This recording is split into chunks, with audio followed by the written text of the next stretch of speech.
आरती पाल जो चालक होती हैं उनके हाथ से गाड़ी काबू खो देती है और फिर गाड़ी एक बड़े से पिलर में जाकर टकराती है और टकराकर उस पूरी शिप्रा नदी में जाकर समा जाती है। मध्य प्रदेश के उन्हेल थाना के प्रभारी अशोक शर्मा के पास एक नाबालिग अपहरण केस के लोकेशन ट्रेस होने की खबर आती है।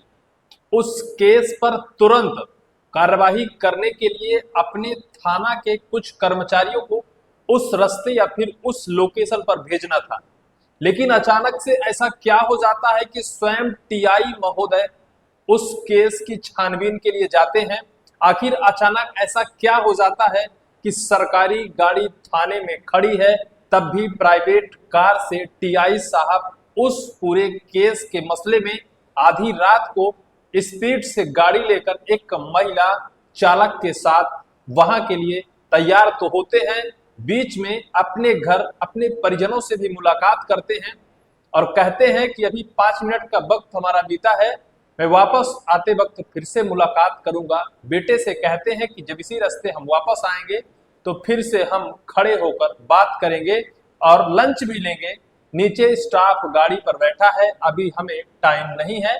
फिर वो वहां से निकलते हैं और फिर उनकी एक प्राइवेट कार एक बड़े पुल से एक बड़ी नदी में, उफनती नदी में समा जाती है और फिर जो होता है पूरे मध्य प्रदेश में दिल को चीर देने वाली घटना घट जाती है। इस पूरे कहानी के पीछे बहुत बड़ा निचोड़ है और बहुत बड़ा राज है। आखिर टीआई महोदय जब अपने कर्मचारियों को उस थाने के अन्य पुलिस कर्मियों को उस केस के एवज में भेजने वाले थे, तो अचानक ऐसा क्या हो जाता है कि टीआई साहब स्वयं चल देते हैं। दूसरी सबसे बड़ी बात यह है कि जब थाने में सरकारी वाहन खड़ा है, सरकारी वाहन के होने के बावजूद प्राइवेट वाहन से टीआई साहब को उस केस के सिलसिले में जाने की क्या जरूरत पड़ जाती है, वो भी आधी रात। दरअसल इस पूरी कहानी को आपको हम सिलसिलेवार सुनाते हैं। मध्य प्रदेश का उज्जैन जिला महाकाल की नगरी और महाकाल की नगरी का उन्हेल थाना क्षेत्र, जहां के टीआई अशोक शर्मा, उनको एक लोकेशन शाम 6 बजे उनके पास फोन आता है। एक लोकेशन ट्रेस होता है, एक नाबालिग अपहरण केस में लोकेशन ट्रेस होता है और उस लोकेशन पर पहुंचकर नाबालिग को दस्तयाब करना था, यानी अपने कब्जे में लेना था। चूंकि नाबालिग का केस था, उस नाबालिग को अपने कब्जे में लेकर पुलिस अपनी कार्यवाही करना चाहती थी। उस दौरान वहां के टीआई अशोक शर्मा आतर सिंह मंडलोई के पास फोन करते हैं और कहते हैं कि इस सिलसिले में आपको वहां जाना है, उज्जैन के चिंतामन जाना है। और जो अतर सिंह होते हैं उनके द्वारा कहा जाता है कि गणेश विसर्जन का कार्यक्रम है और गणेश विसर्जन का कार्यक्रम देरी हो रहा है, हमें पहुंचने में टाइम लग सकता है। और इस परिस्थिति को देखते हुए टीआई साहब निर्णय लेते हैं कि अगर उस केस में वहां सही टाइम पर नहीं पहुंचा जाता है तो नाबालिग का केस है, इस पर और बहुत कुछ हो सकता है, नाबालिग के साथ कोई दुखद घटना हो सकती है। टीआई साहब आगे देखते न पीछे स्वयं गाड़ी पर सवार होने के लिए और जाने के लिए तैयार हो जाते हैं और जब तैयार होते हैं सरकारी गाड़ी पर बैठते हैं तो सरकारी गाड़ी स्टार्ट नहीं होती और जब स्टार्ट नहीं होती है तो उन्हीं के थाने में एक आरक्षक महिला है जिनका नाम आरती पाल है। इनकी एक निजी कार होती है, नई नवेली कार होती है। अब जाना तो है, किसी परिस्थिति में वहां पहुंचना है और नाबालिग को दस्तयाब करना है। आरती पाल की कार को तैयार करते हैं और उस कार में सवार होते हैं। वही नहीं, उनके साथ एसआई मदन लाल निनाम भी तैयार होते हैं उस केस के सिलसिले में जाने के लिए। एक कार में 3 लोग सवार होते हैं और जाने के लिए तैयार होते हैं। रास्ते में उनका जो बंगला पड़ता है टीआई साहब का, अपने घर पर रुकते हैं। घर पर पत्नी से, जिनका नाम शशि है, उनसे पानी मांगते हैं, पानी पीते हैं। अपने बेटे से कहते हैं कि इस केस के सिलसिले में हम चिंतामणि जा रहे हैं, जब वापस आएंगे फिर से हम खड़े होंगे। वक्त था शाम का 8:30, 8:30 वो अपने घर पर रुकते हैं।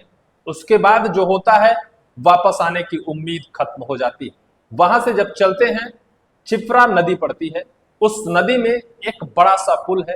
उस पुल में बैरिकेटेड नहीं होता है, कोई भी रेडियम लाइट नहीं होती है।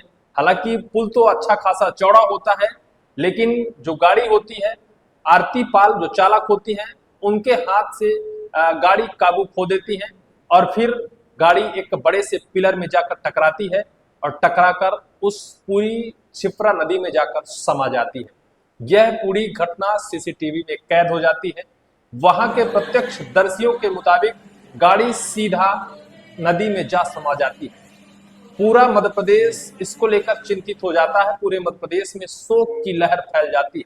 चूंकि एक पुलिसकर्मी है जो अपनी सेवा देने और अपनी सेवा के दौरान एक नाबालिग को दस्तयाब करने जाता है और उस बीच उसके साथ इतनी बड़ी दुर्घटना हो जाती है। इस बात को लेकर हर कोई चिंतित हो जाता है। तुरंत ही एनडीआरएफ, एसडीआरएफ और गोताखोरों को बुलाया जाता है। गनीमत ये रही कि उस टाइम पर जो उनकी टीआई साहब की लाश होती है, अशोक शर्मा जी की, उनकी डेड बॉडी भी बरामद कर ली जाती है। बताया जाता है कि टीआई साहब कार से पानी में गिरने के बावजूद भी कार का गेट खोलकर बाहर निकल आते हैं। वो बचने का, बाहर निकलने का बहुत प्रयास करते हैं, लेकिन पानी का बहाव इतना तेज होता है कि टीआई साहब अपने आप को नहीं बचा पाते हैं। अंततः उनको अपनी जान गंवानी पड़ती है।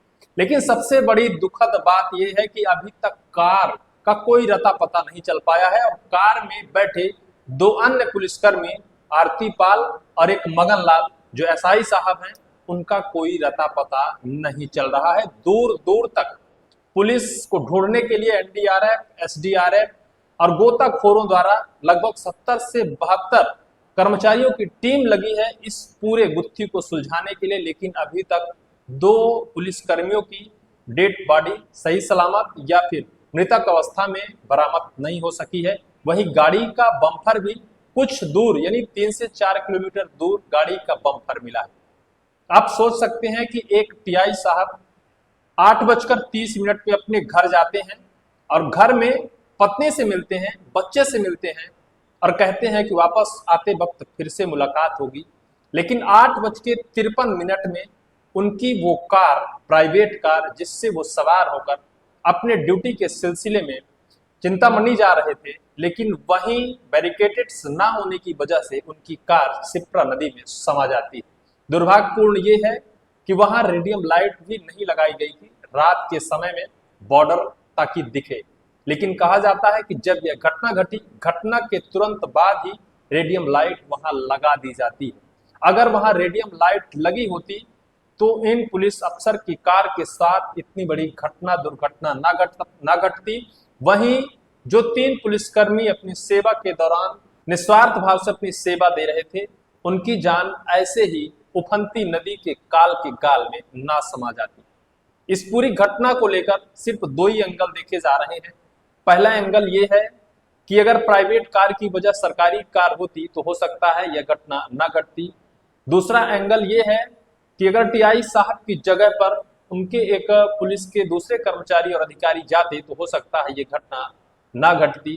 तीसरा एंगल ये है कि अगर उस पुल में रेडियम लाइट लगाई गई होती तो हो सकता है पुलिस के जो चालक हैं उनको उसकी दिशा निर्देश प्राप्त होती और वो उस दिशा में गाड़ी ना चलाकर बैरिकेड्स ना होने की दशा में डर के माहौल में गाड़ी चलाते और धीमी गति से चलते, हो सकता है दुर्घटना ना घटती। लेकिन इस पूरी वीडियो को लेकर आपकी क्या राय है, कमेंट सेक्शन पर कमेंट जरूर करिएगा।